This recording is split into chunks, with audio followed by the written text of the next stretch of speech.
Welcome students. ये आपका consequently fourth lecture है। पहले 3 लेक्चर में आपने आपके सिलेबस का रिप्रोडक्शन जो यूनिट है उसमें पहला चैप्टर जो था रिप्रोडक्शन इन ऑर्गेनिज्म, तो जो बेसिक्स थे रिप्रोडक्शन के वो आपने पहले 3 लेक्चर्स में पढ़े। ये कंसिक्वेंटली फोर्थ लेक्चर है। तो फोर्थ लेक्चर में हमें आज रिप्रोडक्शन इन प्लांट, आपकी स्टेट की बुक में ये चैप्टर नंबर 2 है रिप्रोडक्शन के सेगमेंट में या यूनिट में। तो बच्चों चलो आज ये चैप्टर स्टार्ट कर लेते हैं। मैं आपसे फिर से वही अपील करना चाहता हूँ कि while going through these video lectures आपके पास रेफरेंस बुक होनी चाहिए। अगर आपके पास स्टेट की या एनसीईआरटी की टेक्स्ट बुक है तो आप ज्यादा अच्छा एसेस कर सकते हो इस वीडियो को। तो come to the point without wasting our time, we are moving to today's topic. बच्चों जो टॉपिक है सेक्सुअल रिप्रोडक्शन इन प्लांट्स।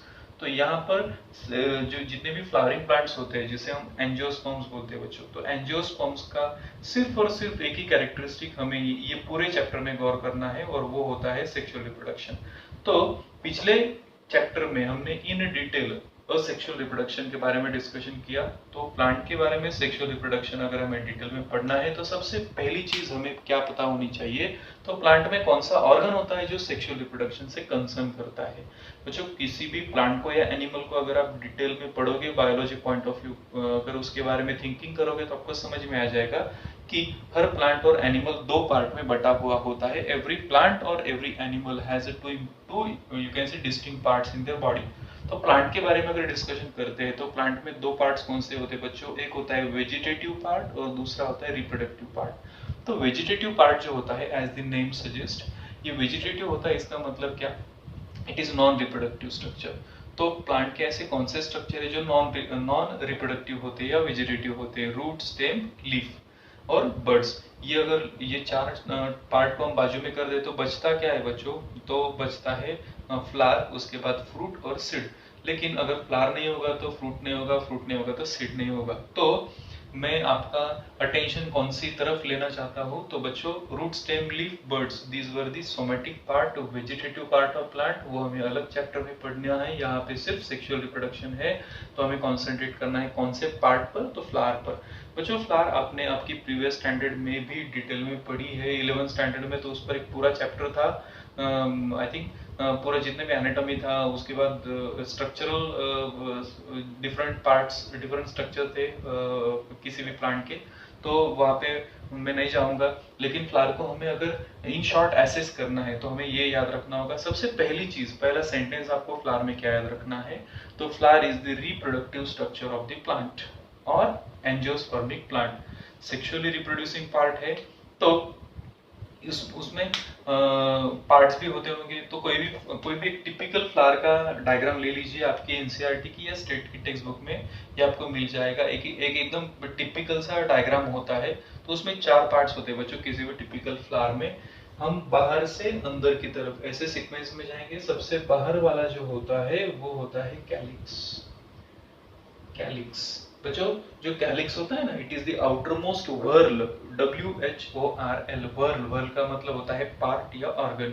तो it is outermost whorl of the flower. अब ये जो कैलिक्स होता है ना बच्चों, कैलिक्स कैसे आप पहचान सकते हो किसी भी फ्लावर में, तो अगर आपने हिबिस्कस का फ्लावर देखा होगा तो हिबिस्कस के फ्लावर में ये जो ग्रीन कलर का कैप लाइक स्ट्रक्चर होता है ना बच्चों, ये होता है कैलिक्स, ग्रीन कलर का होता है। तो ग्रीन कलर कौन सी चीज में होता है प्लांट में, जहाँ पे फोटोसिंथेटिक पिगमेंट होते हैं, क्लोरोप्लास्ट होते हैं, क्लोरोफिल होते हैं। तो बच्चों यहाँ पे क्लोरोफिल भी है, तो एक फंक्शन आप बाय डिफॉल्ट ऐड कर सकते हो कैलिक्स का, फोटोसिंथेसिस।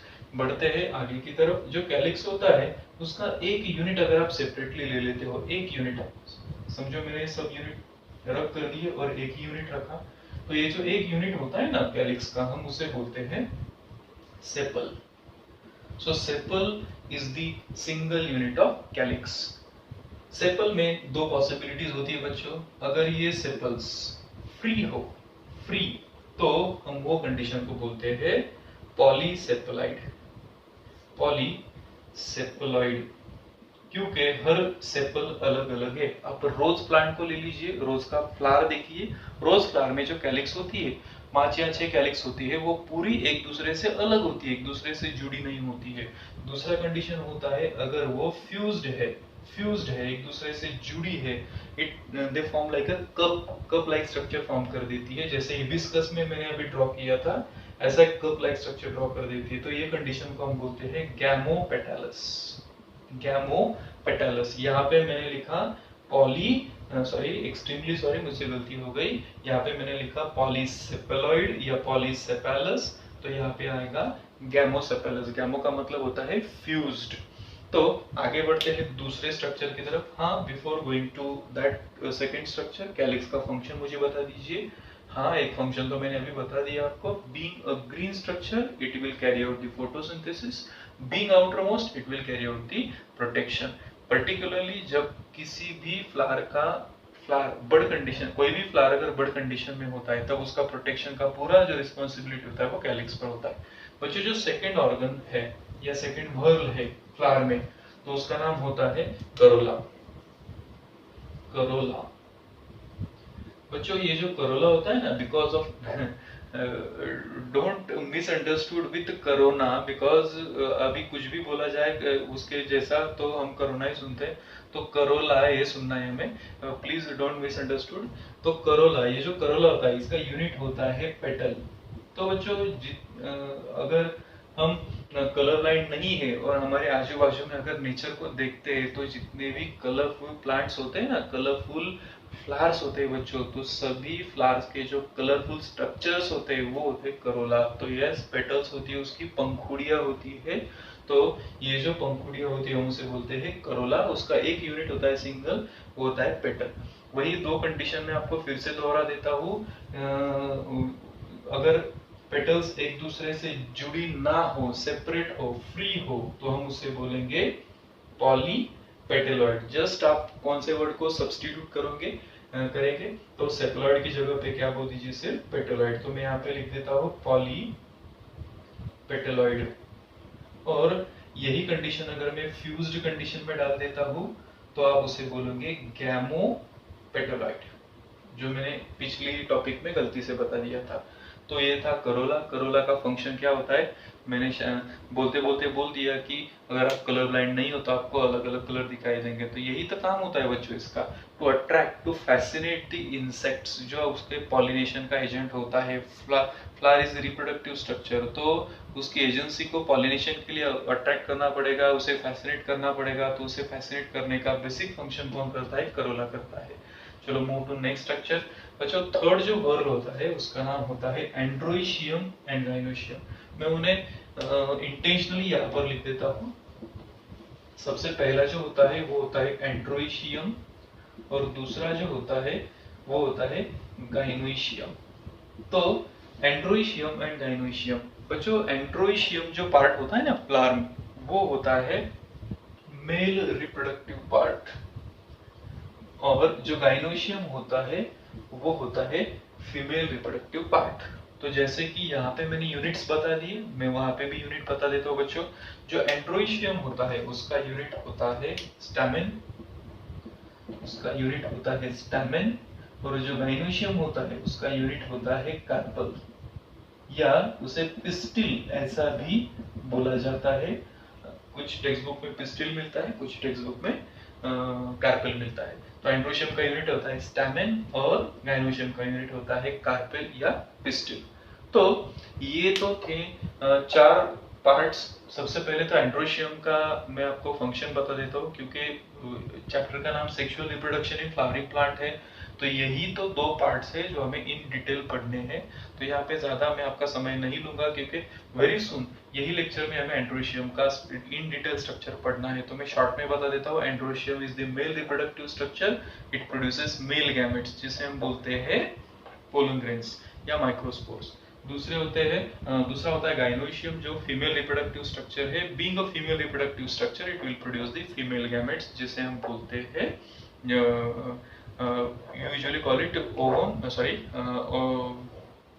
ओम या एग्स बोलते हैं उसे, फीमेल रिप्रोडक्टिव स्ट्रक्चर्स को। तो बच्चों ये दोनों इस तरह से लिखा है, तो हम एक काम कर लेते हैं, इसमें कौन सा जरूरी है कौन सा कम जरूरी है। मैं जरूरी नहीं ऐसा नहीं बोलूंगा, लेकिन कम जरूरी है। तो बच्चों ये दो स्ट्रक्चर जो होते हैं ना, ये बेसिकली रिप्रोडक्शन से कंसर्न होते हैं। तो ये इसे बोल दीजिए आप इसेंशियल वर्ल्स, एसेंशियल वल्व्स, और ये दोनों सेक्सुअल रिप्रोडक्शन में डायरेक्टली इन्वॉल्व नहीं होते हैं, that's why I will call those accessory whorls, accessory whorls. तो ये जो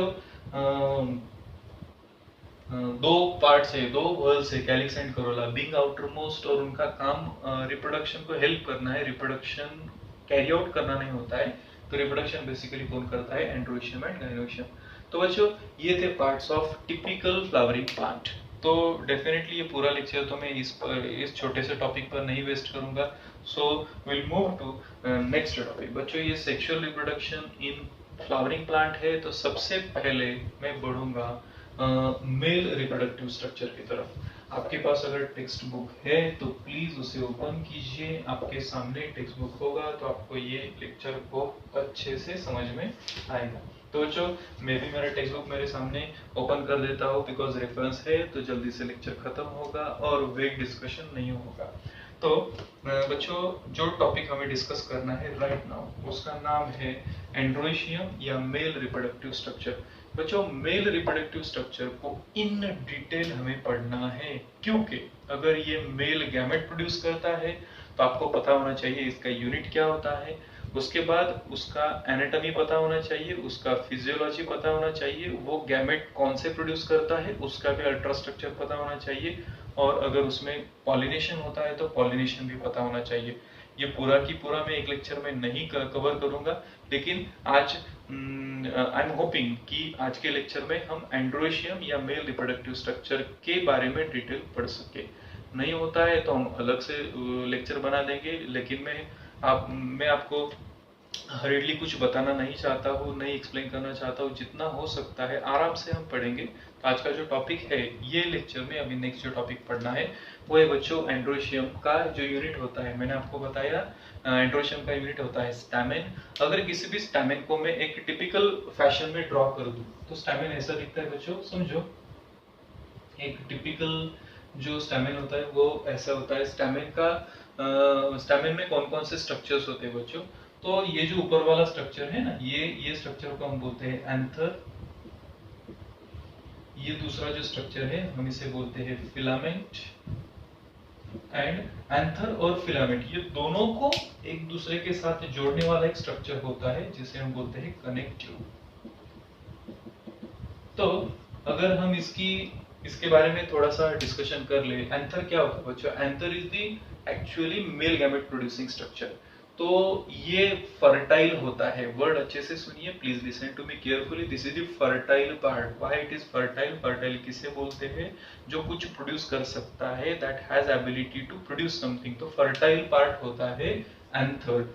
ये कनेक्टिव जो होता है और फिलामेंट जो होता है, ये दोनों स्टेराइल स्ट्रक्चर्स है बच्चों। ये एसेसरी जस्टिस है। जैसे किसी एंटीना में वो जो रॉड होता है ना, जो सपोर्टिव होता है, उसकी हाइट बढ़ाने में हेल्प करता है, वैसे ही फिलामेंट और connective, these are the accessory structure, these are the sterile structure, reproductive function नहीं करते हैं। तो जो रिप्रोडक्टिव फंक्शन नहीं करते हैं मैं उसे रब कर देता हूँ। तो क्या बचता है बच्चों? तो एंथर बचता है, एंथर। तो आपके टेक्स्ट बुक में यही टॉपिक आपको पूरा एलेबोरेट करके दिया है। तो हमें पढ़ना है बच्चों structure of anther, structure of anther. Please आपकी टेक्स्ट बुक ओपन कर लीजिए और टॉपिक आपके सामने रखिए। तो जो एंथर होता है बच्चों, एंथर किसी भी प्लांट का, उसकी कुछ साइंटिफिक कैरेक्टरिस्टिक्स है। वेग तो कुछ भी डिस्कशन कर सकते हैं, लेकिन जो एंथर होता है उसके डायग्राम प्लीज सामने रखिए। मैं आपका समय, आपका वैल्यूएबल टाइम डायग्राम ड्रॉ करके नहीं वेस्ट करना चाहता हूँ, तो प्लीज डायग्राम आपके सामने रखिए, मैं डिस्कशन करना शुरू करते रहो। जितने भी फ्लावरिंग प्लांट्स होते हैं बच्चों, उसमें जो एंथर होता है, anther first of all it is male reproductive structure, male reproductive structure because it will produce male reproductive it will produce the male gametes जिसे हम बोलते हैं माइक्रोस्पोर्स या पोलंग्रेंस। दूसरी बात उसमें क्या पता होना चाहिए आपको? तो ये जो एंथर होता है ना बच्चों, एंथर या इसका अगर हम स्ट्रक्चर बाहर से देखते हैं तो हमें टिपिकली कैसा दिखता है बच्चों? तो ये बाइलोब्ड होता है, बाइलोब्ड होता है, बाइलोब्ड। ये बाइलोब्ड होता है, ये उसका एक one of the important characteristic feature है। उसके बाद जैसे कि उसमें दो लोब्स दिखते हैं, अगर आप डायग्राम देखोगे तो आपको लेफ्ट में और राइट में दो लोब्स दिखते हैं, that's why it is called as a bilobe, या उसमें कंडीशन होता है जिसका नाम होता है डायथिकस। डायथिकस, तो डाई का मतलब होता है दो, थिकस का मतलब होता है लोब, बाइलोब या डायथिकस। उसके बाद जो, अगर आप डायग्राम को अच्छे से देखोगे तो आपको समझ में आ जाएगा। अगर मैं डायग्राम में टीएस लेता हूँ, मतलब एनाटॉमिकल स्ट्रक्चर में अगर उसे कट कर दूं या ट्रांसफर सेक्शन में उसे कट कर दूं, तो आपको उसमें चार स्ट्रक्चर दिखाई देंगे। ये चार स्ट्रक्चर्स कैसे हैं बच्चों, तो एक लोब में दो स्ट्रक्चर होते हैं। अगर मैं लोब का डिस्कशन करता हूं तो मैं बोलता हूं बाइलोब या डायथिकस, और अगर मैं डिस्कशन करता हूं ये चार सैक का, तो काउंटिंग के जरिए चार मिलती है तो मैं उसे बोलता हूं टेट्रा। टेट्रा का मतलब होता है चार, और टेट्रा ये जो स्ट्रक्चर्स है हम उसे बोलते हैं स्पोरेंजिया, तो स्पोरेंजिएट। तो अगर आपको साइंटिफिकली दो कैरेक्टरिस्टिक्स पूछी जाए स्ट्रक्चर ऑफ टिपिकल एंथर की, तो आपको पता होनी चाहिए कि टिपिकल एंथर जो होता है वो बाइलोब्ड होता है, या उसे साइंटिफिकली डायथिकस बोलते हैं, और टेट्रास्पोरेंजिएट होता है। टेट्रास्पोरेंजिएट का मतलब होता है बच्चों उसमें चार पोलन चेंबर्स होते हैं, या चार माइक्रोस्पोरेंजिया होती है, चार पोलन सैक होती है, that's why it is called as a tetrasporangiate. दूसरी बात सबसे जरूरी आपको पूछी जाएगी एंथर में कि माइक्रोस्पोरोजेनेसिस। माइक्रोस्पोरोजेनेसिस, जेनेसिस इसका मीनिंग होता है टू प्रोड्यूस समथिंग, कुछ प्रोड्यूस करने वाला प्रोसेस। तो जेनेसिस मतलब प्रोडक्शन, तो माइक्रोस्पोरोजेनेसिस का मतलब क्या होता है बच्चों, ये जो स्पोरेंजिया होती है ना, ये स्पोरेंजिया पोलन ग्रेन प्रोड्यूस करती है, मतलब माइक्रोस्पोर्स प्रोड्यूस करती है, मतलब मेल गैमेट प्रोड्यूस करती है। तो ये जो प्रोसेस होता है बच्चों हम उसे बोलते हैं microsporogenesis, production of male gametes या microspore by pollen sac is called as a microsporogenesis. This is the function of the sporangia या पोलन सैक। तो बच्चों ये था एक्सटर्नल स्ट्रक्चर ऑफ एंथर। अगर एंथर को हमें अच्छे से पढ़ना है तो आपको टेक्स्ट बुक का पेज नंबर 94 है, आपकी पुरानी वाली स्टेट की टेक्स्ट बुक है, और अगर आपको एनसीईआरटी की टेक्स्ट बुक चाहिए बच्चों तो पेज नंबर है 21। ये टेक्स्ट बुक आपके सामने रखिए और डायग्राम को देखिए। मैं अभी आपको एक्सप्लेन कर रहा हूँ टीएस ऑफ एंथर लोब। ये बच्चों और एक तरीके से पूछा जा सकता है, explain the histology of anther. Explain the histology of anther. Histology का मतलब होता है बच्चों स्टडी ऑफ टिश्यू, और कोई भी हिस्टोलॉजी, कोई भी एनाटॉमी पढ़नी है तो आपको सेक्शंस लेने पड़ते हैं। तो यहाँ पे कौन सा सेक्शन है बच्चों, ट्रांसवर्स सेक्शन। ट्रांसवर्स सेक्शन मतलब ऐसा आड़ा वाला सेक्शन होता है। इफ इट इज एंथर तो मैं इसे ऐसे कट कर दूंगा। तो टीएस ऑफ एंथर को मैं अभी एक्सप्लेन करने जा रहा हूँ। तो जो TS of anther, structure of anther हमने बाहर से पढ़ा, अभी हम पढ़ने जा रहे हैं उसका अल्ट्रा स्ट्रक्चर या इंटरनल स्ट्रक्चर। तो मैं इसे यहाँ पे लिख देता हूँ टीएस ऑफ एंथर। टीएस का मतलब होता है transverse section of anther. Diagram आपके सामने रखिए, मैं एक्सप्लेन कर देता हूँ। मैं टीएस ऑफ एंथर आपको एक एडवाइस दूंगा, ये मेरा खुद का मानना है कि टीएस ऑफ एंथर ऐसा पढ़ना चाहिए बच्चों। अगर आप टीएस ऑफ एंथर को अच्छे से देखोगे तो आपके सामने दो इंपॉर्टेंट पार्ट्स आते हैं। एक तो होता है एंथर वॉल, एंथर वॉल, और दूसरा जो पार्ट आप देख सकते हो वो होता है जो एक्चुअली सेल्स होती है ना, जो पोलन ग्रेन प्रोड्यूस करती है, हम उसे बोलते हैं sporogenous sales, sporogenous tissue, sporogenous tissue या स्पोरोजिनस स्ट्रक्चर। तो ये दो पार्ट हमें पढ़ने हैं। सबसे पहले तो एंथर वॉल क्लियर कर लीजिए। ये बाहर वाला पार्ट है, जो भी प्रोटेक्टिव स्ट्रक्चर होता है वो एंथर वॉल में आ जाता है, और जो बेसिकली जो टिश्यू होती है ना बच्चों, जो पोलन ग्रेन प्रोड्यूस करती है वो होती है स्पोरोजिनस टिश्यू या स्पोरोगोनस, ऐसे भी उसे कुछ टेक्स्ट बुक में लिखा हुआ है। तो एंथर वॉल जो है, एंथर वॉल अगर आप डायग्राम में देखोगे तो एंथर वॉल में भी मैं दो पार्ट्स बोल सकता हूँ। एक होता है एंथर वॉल में ऐसी लेयर्स जो चारों की चारों पोलन सैक को कॉमनली कवर करती है, और दूसरी जो एंथर वॉल होती है जो इनडिपेंडेंटली मतलब अलग अलग से पोलन सैक को कवर करती है। अगर वो कॉमनली करती है तो उनके नाम अलग है, और वो अगर इंडिपेंडेंटली करती है तो उनके नाम अलग है। तो जो कॉमन में है बच्चों, तो दो जो फर्स्ट लेयर्स है, तो मैं लिख भी देता हूँ यहाँ पर। एक होती है इपिडर्मिस, एक होती है इपिडर्मिस आउटर मोस्ट वाली, और दूसरी जो लेयर है बच्चों वो होती है middle layer. Middle layer, for your kind information, ये जो दो लेयर्स होती है एंथर वॉल में, ये कॉमन होती है, मतलब चारों की चारों पोलन सैक को ये कवर करती है। उसके बाद इंडिपेंडेंट या हर एक की अलग अलग लेयर के बारे में डिस्कशन कर दे, तो यहाँ पे हमें दो लेयर्स मिलती है बच्चों। एक होती है टैपेटम, सॉरी एक्सट्रीमली सॉरी, यहाँ पे मैं गलत हो गया हूँ बच्चों, तो यहाँ पे ये लिखते वक्त मुझसे थोड़ी सी मिस्टेक हो गई। जो दूसरी लेयर है उसका नाम है endothecium, extremely sorry for this, endothecium.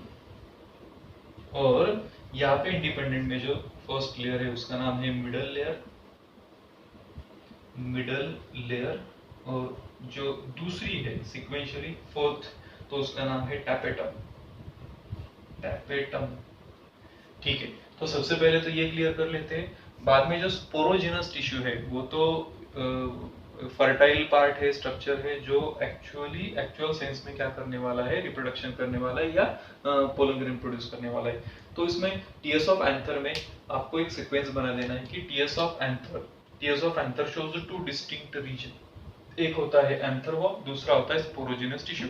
सबसे पहले एंथर वॉल एक्सप्लेन कर लीजिए, क्योंकि ये बाहर वाली लेयर्स है, सभी लेयर्स है, उसमें कुछ लेयर में कुछ इंपॉर्टेंट कैरेक्टरिस्टिक्स भी है, तो वो भी पढ़ लेते हैं बच्चों। एंथर वॉल जो होती है ना, बीइंग आउटर मोस्ट स्ट्रक्चर, वो प्रोटेक्टिव होती है, और अदर देन प्रोटेक्शन वो कुछ इंपॉर्टेंट या कुछ स्पेसिफिक फंक्शन करती है। तो कौन कौन से फंक्शन है वो देखते हैं।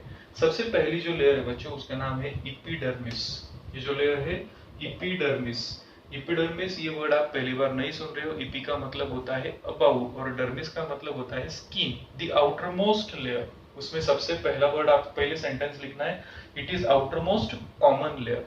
मैं आउटर मोस्ट बोल रहा हूँ क्योंकि ये सबसे बाहर होती है। कॉमन क्यों बोल रहा हूँ, तो यहाँ पे मैंने ऑलरेडी एक्सप्लेन कर दिया है कि ये लेयर चारों पोलन सैक को एक साथ कवर करती है। तो outer most common layer of anther, और उसकी सेल्स कैसी होती है बच्चों, तो फ्लैटेंड होती है।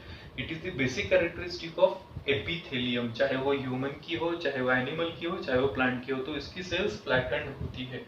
और आपसे पूछा जाए इसका फंक्शन क्या है, तो बाय डिफॉल्ट बता दीजिए, बीइंग आउटर मोस्ट उसका फंक्शन होता है प्रोटेक्शन।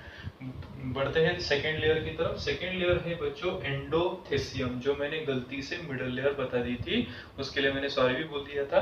तो एंडोथेसियम जो है, इसमें आपको दो तीन चीजें याद रखनी पड़ेगी नीट पॉइंट ऑफ व्यू, ये बहुत इंपॉर्टेंट लेयर है। तो जो एंडोथेसियम होती है बाय सीक्वेंस ये एपिडर्मिस के नीचे होती है, मतलब सीक्वेंस में इसका नंबर आता है 2, it is internal to epidermis. और ये भी कॉमन होती है, मतलब ये चारों पोलन सैक को एक साथ कवर कर देती है। दूसरी बात, ये सिंगल लेयर होती है। देखो कॉमन लेयर जो है बच्चों वो सिंगल लेयर्ड है। ये पॉइंट कभी कभी आपको नीट में 4 मार्क्स देता भी है और लेता भी है। तो कितनी लेयर्ड होती है, सिंगल लेयर्ड एपिडर्मिस और सिंगल लेयर्ड एंडोथेसियम। तो एंडोथेसियम सिंगल लेयर्ड होती है। इसकी सेल्स कैसी होती है बच्चों, तो ये जो सेल्स होती है एंडोथेसियम की, उसका एक इंपॉर्टेंट कैरेक्टरिस्टिक फीचर होता है, तो उसका जो फाइब्रस थिकनिंग होता है ना, फाइब्रस थिकनिंग का मतलब क्या होता है बच्चों, समझो ये सेल पकड़ लो, ये जो सेल है, तो ये सेल की जो सेल वॉल होती है ना बाहर की तरफ से, उसका थिकनिंग है फाइब्रस। और फाइब्रस थिकनिंग की वजह से उसे एक स्पेशलाइज्ड स्ट्रक्चर मिल जाता है। ये जो फाइब्रस थिकनिंग है, मैं इसे बोल देता हूँ कैलोज।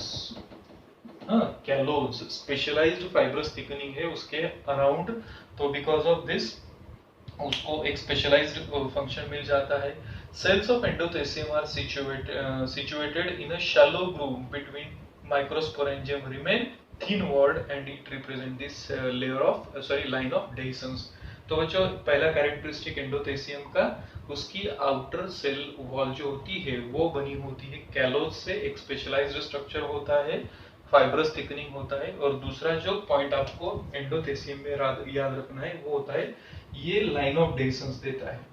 लाइन ऑफ डेहिसंस ये जरूरी क्यों है बच्चों, तो sorry line of dehiscence, line of dehiscence का मतलब क्या होता है, जो पोलन सैक होता है आफ्टर अटेनिंग मैच्योरिटी, उसमें जितने भी पोलन ग्रेन्स है वो बाहर आना है, तो वो रप्चर होना चाहिए, वो बर्स्ट होना चाहिए। तो वो बर्स्ट होने के लिए वो जो स्ट्रक्चर होता है ना पूरा एंथर का, उसमें एक वीक पॉइंट होता है। तो ये वीक पॉइंट जो होता है ना, वो वीक पॉइंट होता है लाइन ऑफ डेhiscence। लाइन का मतलब लाइन होता है बच्चों, और डेhiscence का मतलब होता है फटना या बर्स्ट होना। तो ऐसी लेयर जहाँ से बर्स्ट होती है, जहाँ से पोलन ग्रेन्स बाहर आती है, उसे बोलते हैं हम लाइन ऑफ डेhiscence। तो एंडोथेसियम में ये दो चीजें याद रखिए, एक होता है कैलोज और दूसरा होता है एंडोथेसियम। उसके बाद हम बात करते हैं तीसरी लेयर की। तीसरी लेयर का नाम है बच्चों मिडल लेयर। जो तीसरी लेयर है उसका नाम है मिडल लेयर। मैं आपको नेक्स्ट वीडियो में इसके बारे में डिस्कशन करता हूँ।